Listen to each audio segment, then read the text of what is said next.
soit la Lilo, pour ceux qui veulent continuer, soit Matero. Ma réaction quand les tablettes sont arrivées, un cadeau du ciel, on a le droit de dire ça. Après, je me suis tout de suite mis en route, il fallait trouver des idées. Annès, il m'a dit Ayoub, t'as pas de chance parce que tu passes en dernier pour les tablettes. Oh, ça c'est malin. Mais tout le monde passera. Hein. On observe bien l'image. C'est un atelier que je fais 2 fois par semaine. Donc c'est classique, hein. Il y a 3 groupes et on tourne. Et donc dans ces 3 groupes, il y a toujours un groupe qui travaille sur une application, soit en lecture, soit en mathématiques.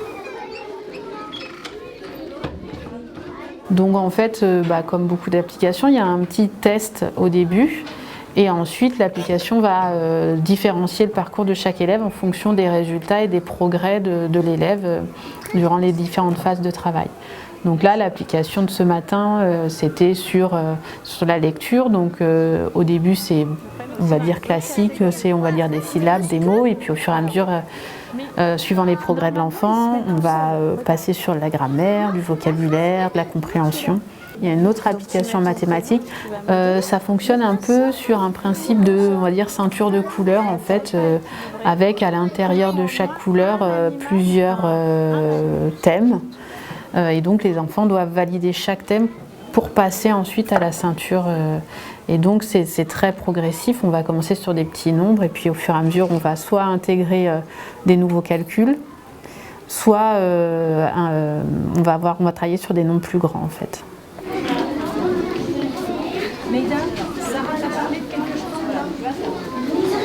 Il n'y a pas vraiment de préparation sur ces ateliers-là, c'est l'application qui gère tout. Par contre, on a nous en tant qu'enseignants un bilan, on a accès à un bilan en fait pour voir l'avancée de chaque élève. C'est pas un travail de préparation, c'est plutôt un travail de bilan et de remédiation après. Rouge. Danemark. Djibouti. Il y a le fait aussi, je trouve intéressant, c'est que chacun vraiment puisse avancer sans se sentir en fait en décalage avec les autres. Je pense surtout à mes élèves en difficulté où voilà, ils savent que c'est leur compte, personne ne va aller voir où ils en sont à part moi. Donc ils avancent tranquillement et je pense qu'ils sont plus sereins aussi. On ne va pas se le cacher, hein, ils sont beaucoup sur les écrans. Aujourd'hui, tout passe par le numérique.